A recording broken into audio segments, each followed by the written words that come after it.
Pour toi.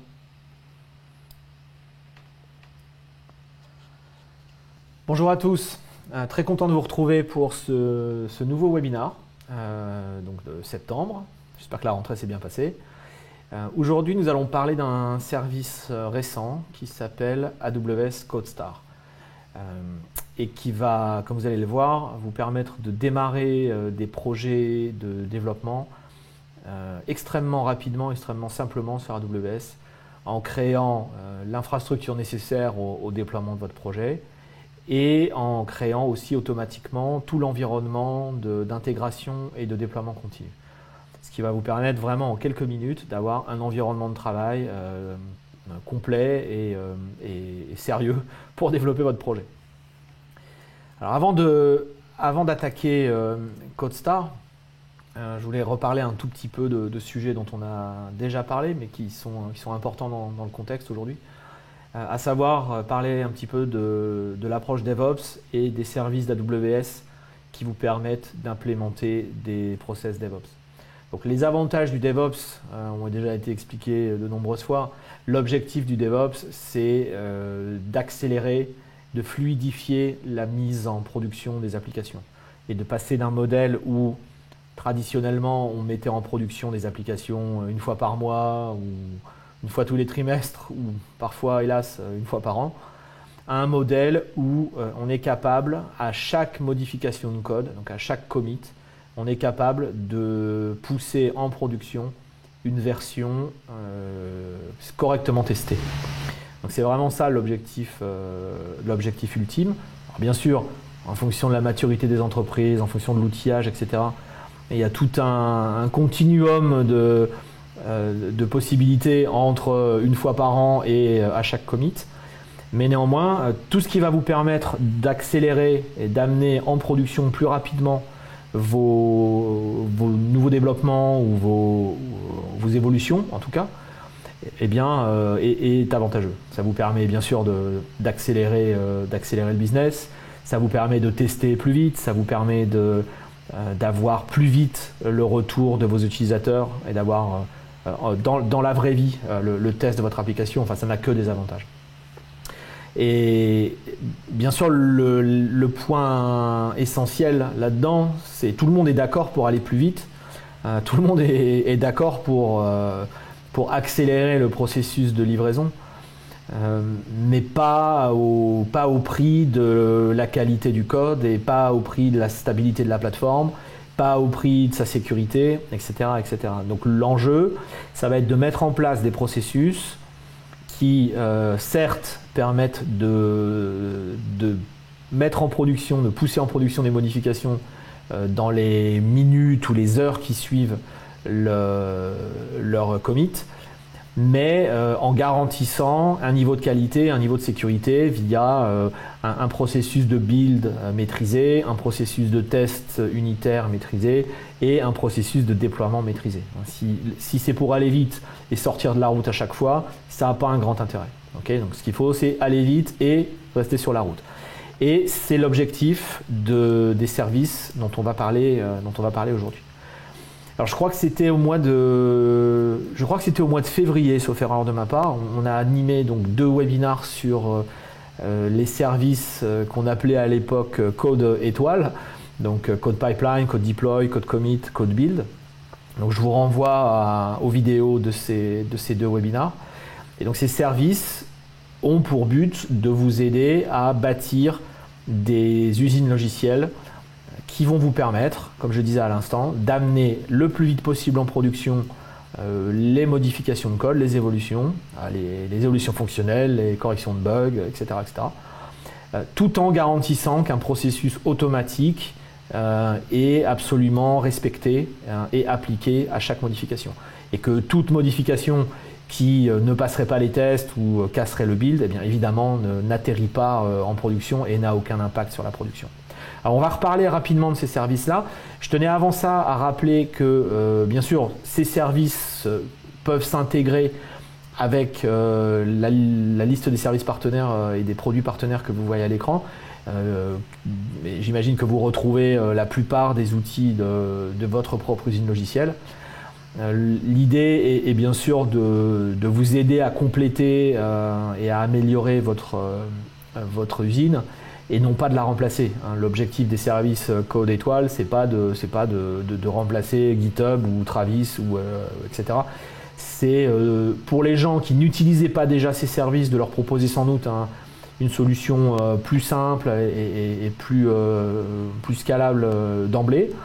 Mais pour les gens qui ont déjà des outils en place, finalement de compléter leur jeu d'outils avec tel ou tel service AWS, en particulier Code Pipeline, qui est le service de haut niveau, qui va finalement orchestrer votre usine logicielle et à l'intérieur duquel vous pouvez venir connecter tel ou tel service externe. Okay, donc ne voyez pas cette panoplie de services AWS comme une série d'outils qui vont forcément remplacer ce que vous avez. Peut-être, peut-être pas, à vous d'en décider, mais vraiment plutôt comme des services qui viennent compléter et améliorer, orchestrer l'ensemble de votre usine logicielle. Donc dans un process traditionnel de déploiement, on va trouver au moins ces 4 grandes étapes, parfois plus, mais évidemment au moins 4. Une première étape où on va aller récupérer des sources, une deuxième étape où on va builder ces sources, alors soit les compiler réellement si on a un langage compilé, soit les packager si on a un langage interprété, mais en tout cas une étape où on va transformer les sources en un artefact qu'on va pouvoir ensuite tester et déployer sur des serveurs. Ensuite, on va avoir une étape de test, alors de test unitaire, de test sécuritaire, de test de charge, etc. Il peut y avoir, généralement même, il va y avoir plusieurs étapes de test et le plus souvent en parallèle pour gagner du temps. Et puis enfin, il va y avoir une phase de déploiement. Alors ici, pour simplifier les choses, en production, mais bien sûr, on va le plus souvent déployer sur des environnements de pré-prod où on va compléter avec des tests peut-être de recettes utilisateurs, des tests manuels, des tests d'expérience utilisateur, etc. Et puis ensuite, une phase de déploiement ultérieure avec une phase de production. Voilà, je vous avais montré ça donc, dans les webinars de février et je vous renvoie à tout ça pour la démo de l'ensemble. Donc la première phase, c'est de récupérer les sources. Donc, ça se fait avec, en ce qui nous concerne, un service qui s'appelle Code Commit.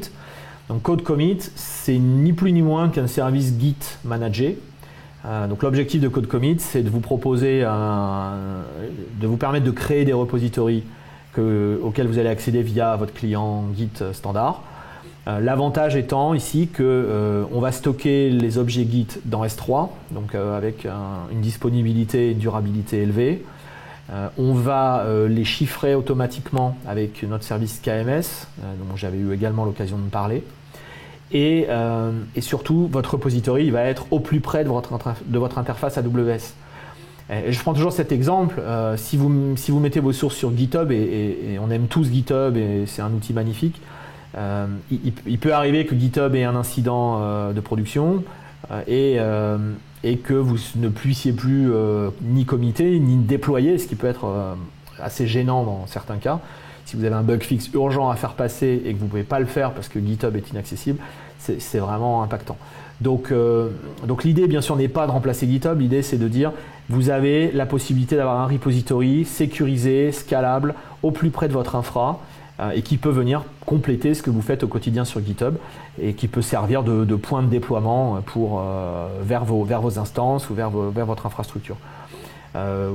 Voilà, donc le service est vraiment super simple à utiliser. Hein. On l'utilisera avec Git tout à l'heure. Vous verrez qu'il n'y a pas de complexité particulière.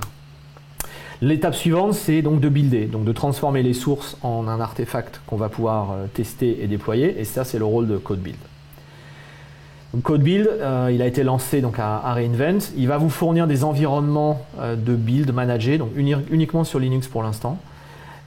Et donc vous allez pouvoir choisir l'environnement préinstallé, soit un environnement de base, donc avec un Linux simple, pour des applications natives par exemple, soit un environnement Java, soit un environnement Python, etc. Donc on va vous fournir, un petit peu comme dans Elastic Beanstalk, finalement on vous fournit une plateforme avec un environnement et des outils préinstallés. Et ensuite vous allez à partir de ça donc récupérer vos sources et les builder dans cet environnement. okay, sans avoir à gérer l'infrastructure. Le script de build, vous pouvez le passer à l'invocation, enfin en ligne, ou vous pouvez l'intégrer dans vos sources, dans un repository, via un fichier de configuration YAML dans lequel vous allez détailler les opérations de build. Et l'avantage de Code Build, c'est qu'on le paye uniquement à l'usage et en fonction des tailles d'environnement qui sont disponibles, les prix commencent à 1,5 cent par minute. Donc c'est vraiment un truc avantageux par rapport à on va dire, une ferme d'instances EC2 qui vous servira à faire du build et où finalement vous les payez à l'heure, même si vous avez sans doute vu que bientôt, à partir du 2 octobre, vous allez les payer à la seconde. Mais néanmoins, vous les payez quand même si vous ne les utilisez pas. Ici, dans un environnement Code Build, vous ne payez qu'à la minute de build. Donc inutile de maintenir des instances, inutile de payer pour de l'infra qui ne sert pas, et encore plus inutile d'avoir des serveurs dans le placard, ce qui est souvent le lot des environnements de développement, et avec une mauvaise clim, une seule alim électrique et une canalisation d'eau usée qui coule au-dessus et qui ne demande qu'à détruire tout votre travail. Donc vraiment, Code Build, c'est vraiment fait pour vous simplifier la vie. Vous créez l'environnement, vous déployez vos sources, ça build, et vous ne payez que à la minute de build. L'étape suivante, c'est de passer les tests. Donc aujourd'hui, on n'a pas de service. On n'a pas de service qui vous permette de faire ça. Il y a plein de services d'intégration continue qui sont disponibles. On en a vu quelques-uns tout à l'heure. Sur les services partenaires et avec Code Pipeline vous pourrez aisément intégrer Jenkins par exemple ou d'autres dans cette étape là, et bien sûr continuer à utiliser votre précieuse base de tests unitaires telle qu'elle et sans avoir à changer la façon dont vous travaillez. Simplement vous pourrez l'intégrer dans le pipeline et vous assurer que le pipeline s'arrête si les tests ne passent pas. Et puis la dernière étape, c'est le déploiement. Alors pas forcément en production, je sais bien qu'on aime bien déployer en production directement. Il est plutôt sage d'avoir des étapes préliminaires.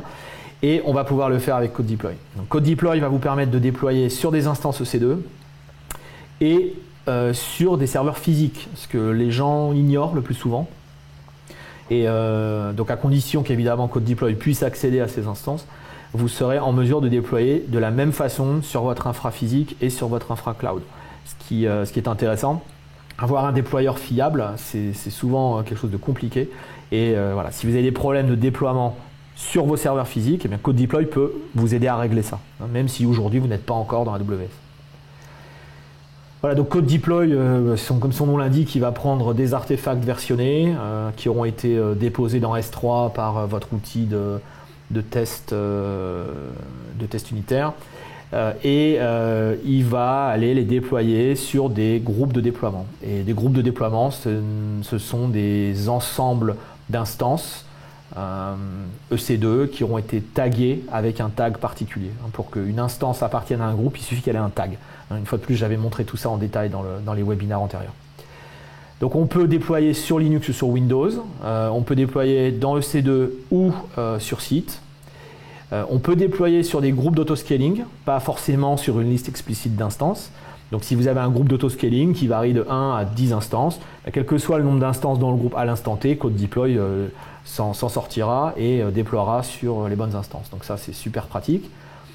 On peut faire du green-blue deployment, donc pour les gens qui aiment tester en parallèle différentes versions de leur application, faire un A/B test en vrai, mettre peut-être 5% de trafic sur la nouvelle version et puis 95% sur l'ancienne, vérifier les métriques et ensuite progressivement basculer le trafic sur la nouvelle version, détruire l'ancien environnement, etc., etc. Donc on peut faire ça de manière complètement automatique avec Code Deploy. Et point sympathique, Code Deploy ne coûte rien à utiliser si vous déployez sur EC2. Si vous déployez sur des serveurs physiques, il y a un petit coût, mais qui est vraiment minime. Et donc au-dessus de tout ça, on va avoir un pipeline. Donc on va avoir un chef d'orchestre qui va s'assurer qu'on passe toujours les étapes, toujours dans le même sens, etc., etc. Et donc vous allez pouvoir soit utiliser les services dont je viens de parler, soit venir brancher tel ou tel outil, tel ou tel service tiers que vous utilisez déjà. Donc le but, vous l'avez compris, c'est de constituer des pipelines. S3 va servir de point de passage pour les sources et pour les artefacts. Donc c'est dans S3 que finalement c'est via S3 que les différentes étapes du pipeline vont communiquer. On peut créer ces pipelines bien sûr par API, mais on peut aussi les créer visuellement dans la console. C'est vraiment un process assez simple où là aussi je vous l'avais montré, on construit son pipeline étape par étape, on met des flèches, on définit dans quel repository GitHub on va chercher les sources, etc. etc. Donc on peut utiliser plein d'outils externes. Et puis vraiment le point clé de ce service, c'est de garantir un processus de déploiement unique, uniforme, et donc à chaque modification de source, à chaque commit, le pipeline garantit qu'on suivra toutes les étapes dans cet ordre, et que si une erreur se produit à telle ou telle étape, on n'ira pas plus loin. Donc il n'y a pas d'intervention humaine, il n'y a pas d'exception, même si on peut avoir une phase d'approbation manuelle, on peut demander à recevoir une notification pour approuver ou désapprouver un déploiement par exemple. Mais de manière générale, les pipelines vont être automatiques et donc ils vont aller vite et ils feront pas d'exception. Voilà, on négocie pas avec CodePipeline, il va toujours vous dérouler le pipeline dans le même ordre, et si un test ne passe pas, un déploiement sera bloqué, et à contrario, si tout est OK, eh bien, le déploiement poursuivra sa vie et sans aucune forme d'intervention. Le coût est extrêmement modique, on parle de $1 par pipeline actif par mois, c'est tout. Donc vous voyez, ce sont des services qui sont économiques. Code commit coûte un petit peu en fonction du stockage. Code build coûte à la minute de build. Code deploy ne coûte rien si vous déployez sur EC2, et code pipeline coûte $1 par mois par pipeline. Donc vous voyez, par rapport au coût d'une infra dans EC2, que vous auriez pu configurer à la main, gérer à la main avec des déploiements d'outils, etc., c'est infiniment moins cher. Et ne parlons pas d'une infra, de l'infra de dev qui est dans le placard ou dans le KGB, qui vous coûte beaucoup plus que ça, que ce soit en licence, en électricité, en maintenance, en temps perdu et en énervement quand ça ne marche pas. Voilà, donc le but de ces outils, c'est de vous simplifier la vie, c'est de vous aider à automatiser. Alors, il en manquait un, sans doute, qui est finalement l'outil pour le développeur. Ce que je vous avais montré dans les webinaires antérieurs, c'était finalement comment utiliser ces différents services à la main, comment créer un pipeline, comment créer un groupe de déploiement, etc., etc. Et certes, on pouvait l'automatiser avec CloudFormation, mais encore fallait-il développer les modèles CloudFormation pour créer son infra. Et donc, pour simplifier encore l'expérience de développement pour nos clients, on a développé ce nouveau service qui s'appelle CodeStar et qui va finalement faire automatiquement tout ce que je viens de dire, tout ce que je viens de décrire. Donc, vous créez votre projet, créez les ressources AWS nécessaires, créez le pipeline d'intégration et de déploiement continu, tout ça complètement automatiquement. Et on va le faire dans quelques minutes. Vous allez voir qu'effectivement c'est tout simple. Donc c'est en quelques minutes lancer tout l'environnement nécessaire pour développer une appli en telle ou telle techno avec un pipeline, finalement une usine logicielle prête à servir.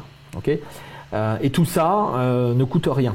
Donc c'est vraiment un outil de productivité. Et je crois que on va faire la démo dans 2 minutes. Vous allez voir l'intérêt est double. L'intérêt, c'est évidemment de mettre en œuvre un projet très vite, y compris un projet d'équipe, pas forcément un projet individuel. Donc on peut s'en servir, on va dire au long cours pour gérer un projet, mais aussi on peut s'en servir juste comme accélérateur. C'est-à-dire, on dit voilà, moi je veux toutes les ressources pour mon projet web Python, clic, j'attends 5 minutes, j'ai tout. Et puis après mon projet va vivre, je vais le scaler, il va grossir, etc. Et peut-être que j'ai pas envie de le gérer avec CodeStar.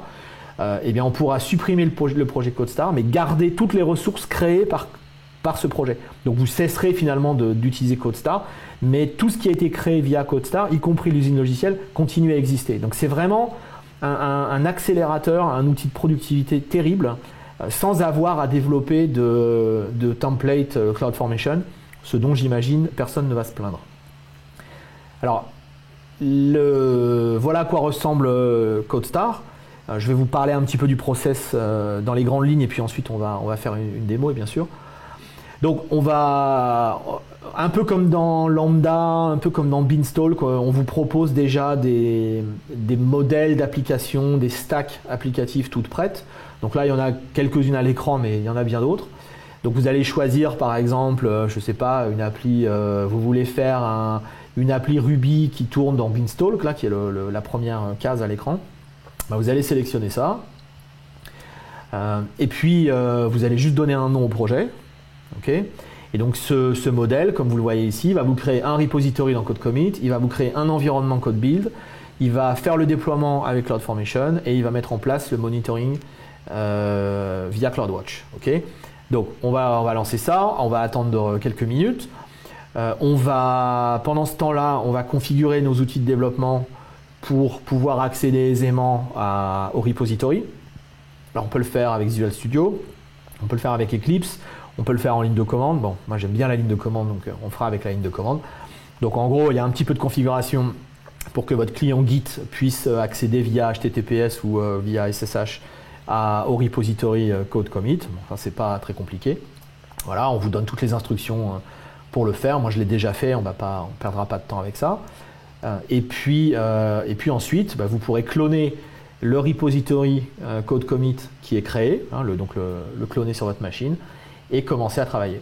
Voilà. Et une fois que le service, une fois que CodeStar a créé toutes vos ressources, vous avez un dashboard qui vous donne, vous le voyez dans la petite barre d'icône à gauche, qui vous permet d'accéder aisément à votre repository de code, à l'environnement de build, à l'environnement de déploiement, au pipeline, etc.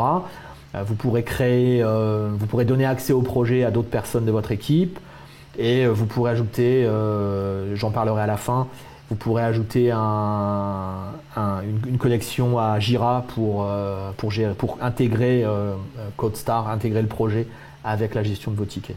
Voilà. Et donc une fois que tout ça est prêt, eh bien évidemment on va travailler comme on travaille d'habitude. On va cloner le repo, on va faire des modifs de code, on va les pousser et on va voir, on va faire la démo dans 2 minutes. On verra évidemment le code qui s'exécute, le build qui s'exécute, etc., etc. Donc vraiment, vous voyez, finalement c'est la couche, c'est l'outil développeur qui nous manquait. On avait CodePipeline pour orchestrer l'intégration et le déploiement continu. Et là maintenant, on a rajouté cet outil qui va vous permettre de créer vos projets et de provisionner l'infra du projet et l'outillage du projet en quelques minutes. Ok ?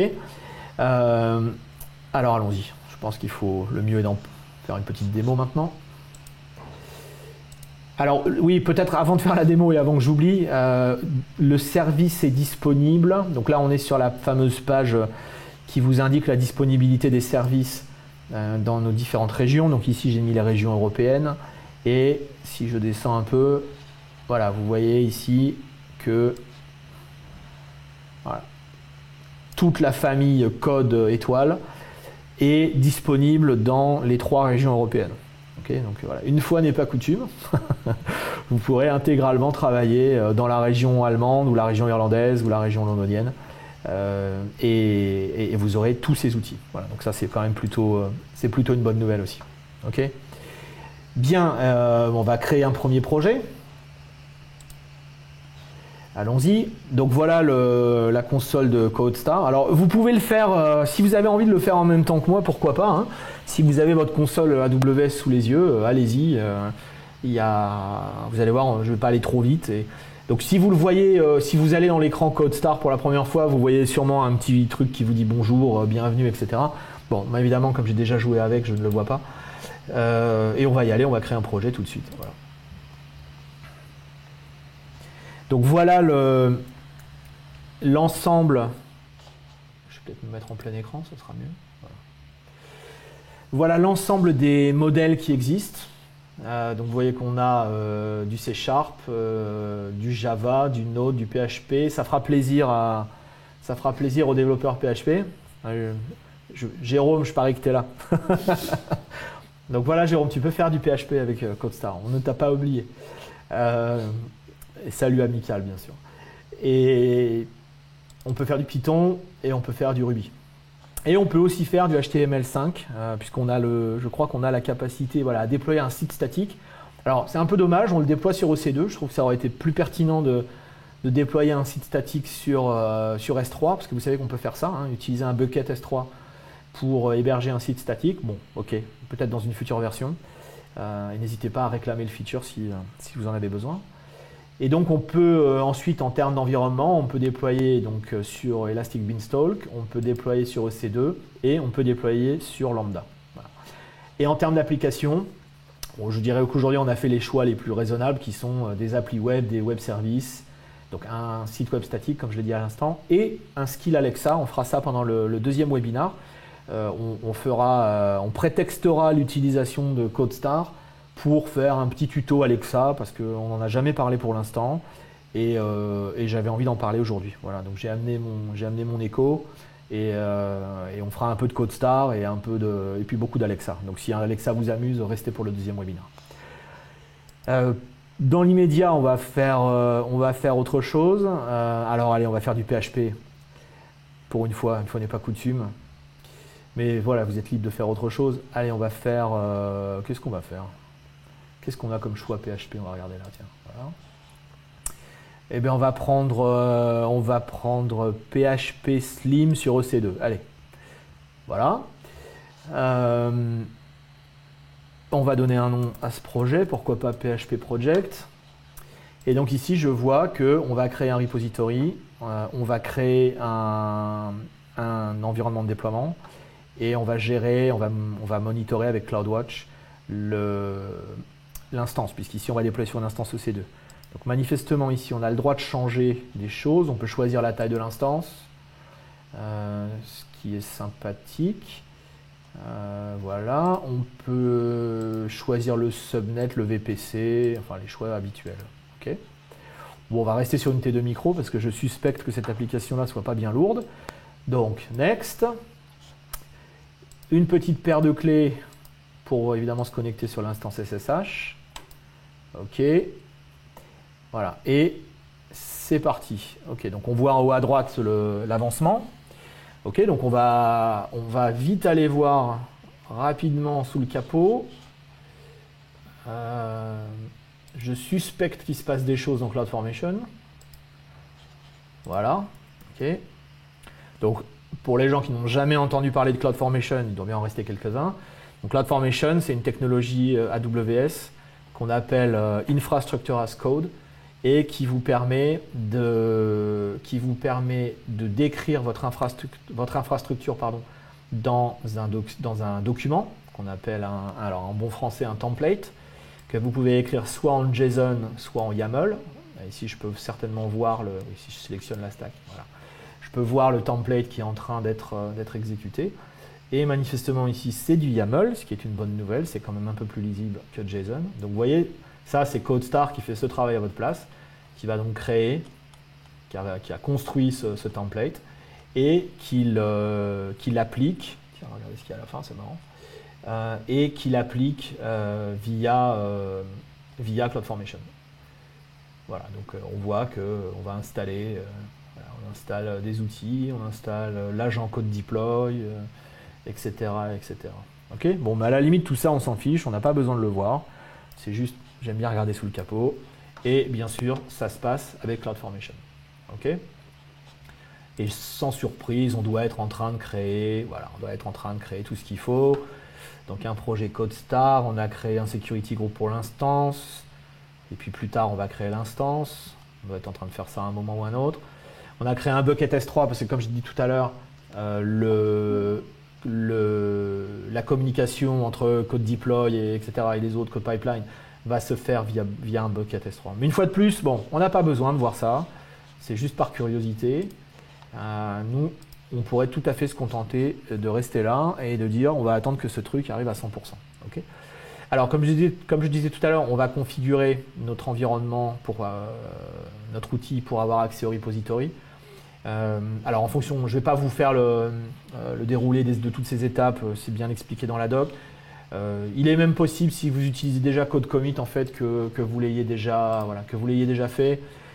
Pour ce qui concerne l'utilisation d'un client Git en ligne de commande, ça revient exactement à ça. Okay, donc, en fait, ce qu'il faut, c'est créer un utilisateur IAM qui va avoir la permission d'accéder à code commit.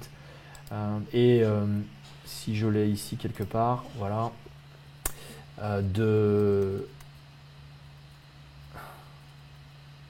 voilà, vous allez modifier votre config SSH pour utiliser un user AWS. Okay.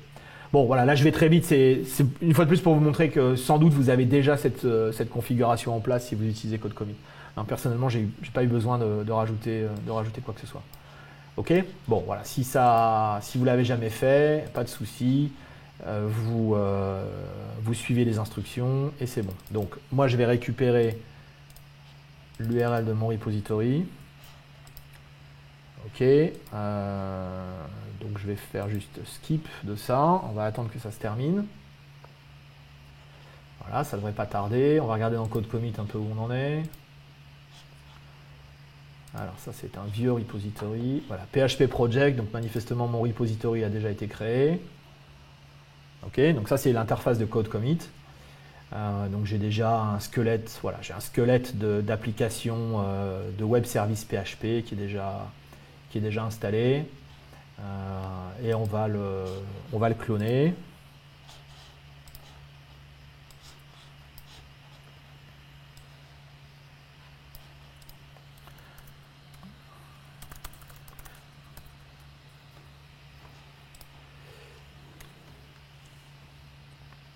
Voilà, ça c'est fait. Ok, on va voir un peu où on est notre ami ici. Ça se termine. Ok, donc là, maintenant, ça, j'en ai pas besoin pour l'instant, on va le fermer. Voilà, 97%, on y est presque. Oui, bien sûr, tout ça, c'est aussi automatisable. C'est-à-dire que là, je le fais via la console. Mais si vous aviez besoin de créer 50 projets, 50 projets pour 50 développeurs différents et construire comme ça leur infrastructure de dev, bien sûr, vous pouvez le faire en API. Okay. Donc voilà mon projet. Donc je pense que là, il doit se passer des choses dans SRC. Ouais, je sais pas, on va regarder un peu ce qu'il y a dans ce truc-là. Ah ben non, il y avait index.php. Voilà. Alors voilà, index.php, oui, c'est Hello World. C'est Hello World. Ok, donc c'est un web service qui fait Hello World, pourquoi pas. Et donc il doit être déployé là à ce stade. Donc on va fermer ce truc de welcome. Voilà. Mes outils, je les ai déjà connectés, merci. Et donc là, je vois ma console, mon dashboard CodeStar. Okay. Donc on a un petit, par défaut, on a un petit wiki qu'on peut éditer. Okay, donc c'est du Markdown, on peut le modifier. Voilà, on peut changer ce qu'on a envie de changer là-dedans. Petite présentation du projet. On a une petite fenêtre qui nous donne l'historique des commits sur ce projet-là. On peut avoir évidemment plusieurs branches. On peut aller voir plus en détail ce qui se passe dans le code commit. L'activité de l'application, bah ici elle est en cours de déploiement, donc pour l'instant il ne se passe pas grand-chose. Okay. Si j'avais une interconnexion avec Jira, je vois que là j'ai un petit peu d'activité sur mon instance, donc le déploiement doit être en cours. Si j'avais une interconnexion avec Jira, je pourrais voir mes tickets Jira ici. Hein. L'intégration se fait via l'extension qui est là. Hein. Et je le dirai tout à l'heure, mais vous pouvez avoir accès à une licence Jira gratuite dans le cadre d'un partenariat avec Atlassian. Voilà, mais ce qui est le plus intéressant finalement, c'est de voir ça. Donc on voit finalement ce pipeline qui est en cours d'exécution. Complètement automatiquement, hein, donc complètement automatiquement, l'infrastructure qui a été créée par CodeStar va récupérer dans Code Commit les sources existantes et est en train de les déployer. Voilà. Et ici j'ai mon endpoint, donc je vais laisser le déploiement se faire. Et ça, évidemment, c'est une instance AWS. Alors, on va voir si c'est déjà prêt ou pas. On est peut-être un peu trop impatient. On est un peu trop impatient, donc on va attendre que ça se termine. On va essayer de se connecter sur l'instance pour voir. Donc, oui, EC2 user. Ah, oui, alors ça va pas fonctionner. Voilà.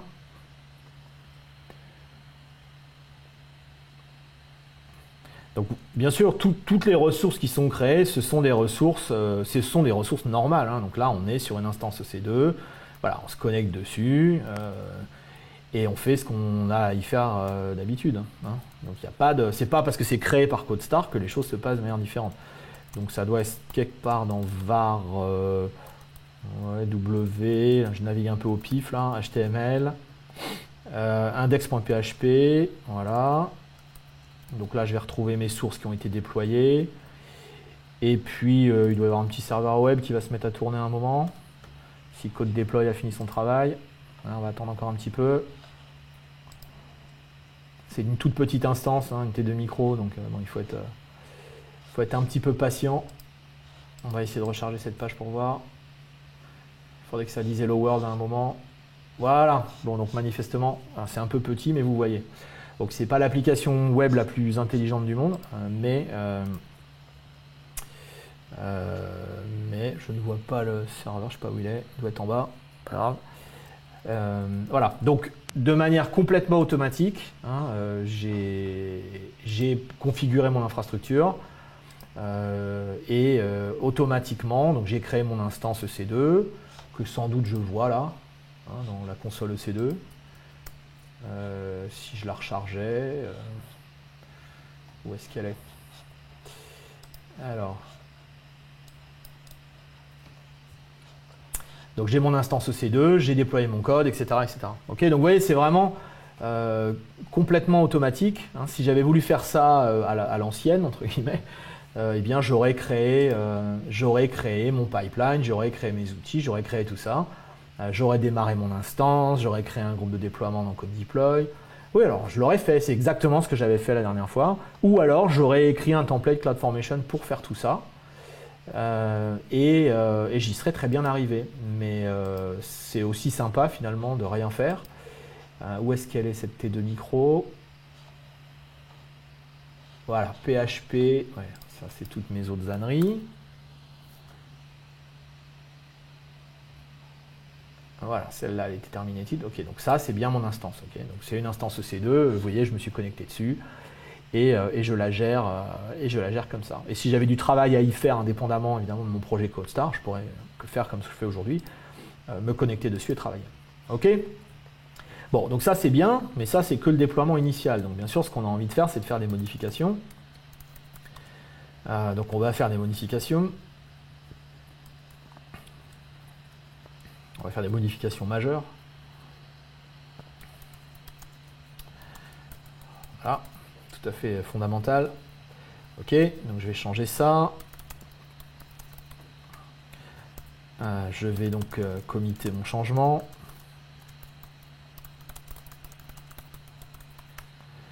Et donc je vais regarder un peu les remotes là. Ok, donc je vais bien committer sur code commit. Voilà, magnifique. Bon, c'est pour ça hein, que vous avez besoin d'avoir une configuration SSH aussi. Il n'y a pas d'authentification là, parce qu'évidemment, je commit via SSH et je commit via la configuration SSH que je vous ai montré tout à l'heure. Ok, mais une fois de plus, c'est bien expliqué dans la doc, donc pas de souci. Si je vais voir un peu dans code commit, j'imagine que je vois ma modif. J'espère. Voilà. Donc je vois le commit qui a été fait, je peux voir les différences, hein, si vous n'avez jamais vu code commit, voilà l'outil, hein, rien de très surprenant, mais bon, juste de quoi faire le boulot finalement. Il y a un petit, alors évidemment là, s'il n'y a pas grand chose à voir, mais s'il y avait des branches, on verrait les branches, enfin on peut visualiser les commits, etc. Ok. Donc ça, j'imagine que ça doit redéclencher quelque chose, voilà, dans CodeStar, hein, donc automatiquement. Je pousse, j'ai une intégration entre code commit et code pipeline. Donc code pipeline détecte qu'un nouveau commit a été fait. Et donc on repart pour un tour, on récupère les sources et ici bon, on fait directement le déploiement, il n'y a pas d'étape de build. Et vous voyez que dans mon dashboard, je vois l'historique de mon commit, etc. etc. Okay, donc on va le laisser faire ça. Pendant qu'il fait ça, je vais vous montrer la gestion des utilisateurs. Donc ici, je n'ai il n'y a que moi, hein, mais je pourrais tout à fait créer d'autres utilisateurs. Donc je pourrais je pourrais créer un nouvel utilisateur IAM, si j'ai mes utilisateurs existants. Voilà, où je pourrais dire que tiens, allez, Spark User, tiens, il a le droit de contribuer à mon projet. Voilà, paf. Et c'est bon. Donc il faudrait évidemment qu'il gère sa configuration SSH, etc. Mais voilà, via IAM, finalement, vous allez pouvoir, on pourrait lui autoriser l'accès SSH, voilà. Et vous allez pouvoir rajouter comme ça des utilisateurs. Alors évidemment, il faut qu'ils soient à l'intérieur du même compte, hein. Ça reste toujours la même histoire. Mais si vous avez un compte pour vos développeurs, eh bien voilà, aisément, vous pouvez rajouter les nouveaux utilisateurs et leur donner accès. Okay. Alors après, ces raccourcis-là, eh bien, ils vont tout simplement ouvrir. Alors ici, on va revenir, je crois, sur ma page code commit. Donc je vais voir le code commit du projet. Là, je vais voir le code deploy du projet. Et là, je vais voir le code pipeline du projet, tout simplement. Voilà, donc là, je vois à nouveau mon repo, j'imagine.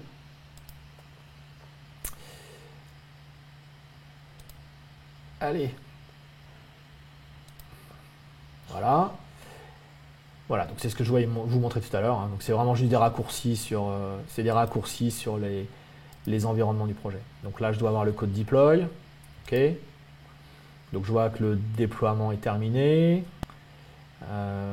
Je pourrais avoir l'historique des révisions qui ont été déployées. Enfin là c'est code deploy tel que vous le connaissez sûrement déjà. Okay. On pourrait voir qu'un déploiement a échoué, on pourrait accéder au log des instances, etc., etc. Voilà. Et puis code pipeline, eh ben, on va sans trop de surprise, on voit finalement le pipeline extrêmement simple qu'on a ici, où on a juste finalement 2 étapes. Et là, je pense, voilà, on va voir qu'on récupère les sources dans Git, dans code commit. Voilà. Ok, donc on voit qu'elles sont dans code commit, que c'est la branche master. On les récupère, on crée un artefact dans S3 qui s'appelle comme ça, etc. On les passe à code deploy, etc., etc. Une fois de plus, on a regardé tout ça en détail dans des webinaires précédents, donc je ne passe pas trop de temps dessus. Donc j'imagine que ma modif est terminée, on va regarder mon dashboard, qu'elle est déployée. Voilà, elle est déployée, et donc si je recharge ma page, j'espère bien que mon message a changé. Voilà, je ne suis pas un grand développeur PHP, mais ça j'ai réussi à le faire. Voilà ce que je peux dire. Voilà ce que je peux dire comme introduction à CodeStar. Et peut-être juste pour terminer, eh bien, alors vous pouvez détruire le projet. Ok. Donc ici je vois toutes les ressources du projet. Donc je peux l'effacer. Alors il y a quand même une vérification pour éviter de faire des âneries. Et j'ai la possibilité, comme je disais en introduction, de garder toutes les ressources qui sont associées au projet. Alors, si c'était vraiment juste un test rapide, bon, bien sûr, vous avez sûrement envie de tout effacer. Et ici, c'est ce qu'on va faire. Donc, on va dire non, tu gardes rien, tu détruis tout. Mais si vous avez envie de vous servir de CodeStar comme d'un outil pour démarrer rapidement vos projets, pour bootstrapper les environnements, etc., eh bien à ce moment-là, moi, je vous conseille évidemment de cliquer dans cette case. Vous allez supprimer le projet CodeStar tel quel, tel qu'on l'a vu là, mais vous allez garder toutes les ressources. Donc là, dans mon exemple ici, l'instance EC2 resterait là, tout l'environnement Code Pipeline, Code Build resterait là, etc., etc. Ce que je trouve sympa, c'est vraiment une façon simple de dire, allez, avec CloudFormation, construis-moi tout, mais je ne veux même pas voir CloudFormation. Et puis ensuite, on travaille un peu, et si on veut garder le projet CodeStar, s'il est utile, très bien. Si on ne veut pas s'en servir comme ça, on le garde pas. Voilà, c'est un petit conseil que je peux vous donner. Donc ici, on va lui dire, allez, tu détruis tout, delete. Donc le projet, lui, disparaît très vite, et donc ça va disparaître. Et bien sûr, dans CloudFormation, on voit delete and progress. Voilà. Et il va faire le chemin inverse, et il va aller supprimer l'instance EC2, il va aller supprimer le pipeline, enfin tout ce qu'on a vu, tout ça va être supprimé au fil de l'eau, voilà, en quelques minutes. Okay. Voilà, je ne sais pas s'il est déjà en train de tuer l'instance, peut-être pas tout de suite. Non, pas tout de suite, mais ça va pas tarder. Voilà, donc il va nettoyer et détruire proprement tout ça. Hein. CloudFormation, je dis toujours, c'est bien pour construire, mais c'est bien pour nettoyer. Ça permet, imaginez que vous ayez 100 développeurs qui chacun travaille sur leur environnement, leur branche ou leur propre petit bout d'appli. Vous n'avez pas envie d'aller nettoyer derrière eux en permanence. Donc voilà, comme ça, vous êtes sûr que tout est détruit et qu'il ne reste rien de ces environnements temporaires. Voilà, donc ça va se nettoyer tranquillement. Je pense qu'on est à peu près dans les temps. Ça va? On est en retard? Bon, une fois de plus. Donc on va en rester là pour ce premier webinaire. Que voulais-je vous dire d'autre? Oui, je voulais vous annoncer que la semaine du 11 au 15 décembre, je vous prends bien à l'avance, comme ça vous pouvez bloquer les dates dans vos agendas. Donc dans la semaine du 11 au 15, nous allons animer une série de webinaires spéciaux et dédiés au machine learning et deep learning, un peu à l'instar de ce qu'on avait fait comme, sur la Security Week l'année dernière. On avait animé, je crois, 10 webinaires en 5 jours sur la sécurité. Là, on va refaire la même chose, mais cette fois, donc 10 webinaires avec machine learning, deep learning et les inévitables nouveautés de reInvent sur ces sujets. Donc, pensez à... Oui, et on aura quelques invités. On devrait avoir une intervention de NVIDIA. On devrait avoir des clients aussi probablement. Tout ça est encore un peu à confirmer. Mais voilà, on essaie de vous faire un truc sympa, un vrai parcours d'introduction et de progression sur machine learning, deep learning, avec les services AWS et des outils open source comme MXNet et peut-être d'autres si j'ai le temps d'en parler. Voilà, donc notez bien les dates, du 11 au 15 décembre, c'est notre cadeau de Noël, j'imagine. Vous aurez tout ça. Que dire d'autre? Je crois qu'Hugo va afficher le sondage. Voilà, donc comme d'habitude, donc ne vous trompez pas, 5 est la meilleure note, 1 est la moins bonne note. Donc on va vous laisser quelques minutes pour voter. N'hésitez pas à envoyer toutes vos questions, vous avez l'habitude maintenant. Je pense qu'on va y répondre pendant le deuxième webinaire, hein, on va garder du temps pour le faire, parce qu'on est déjà en retard. Donc voilà, posez toutes vos questions, Hugo les centralise, il me les prépare pendant le deuxième webinaire, et puis j'y répondrai ensuite. Ok, et on choisira des gagnants et on fera gagner encore des goodies. Vous pourrez vous battre pour les chaussettes lambda et des t-shirts. Et... Quoi? Si, moi il m'en reste. J'ai un stock secret de chaussettes lambda.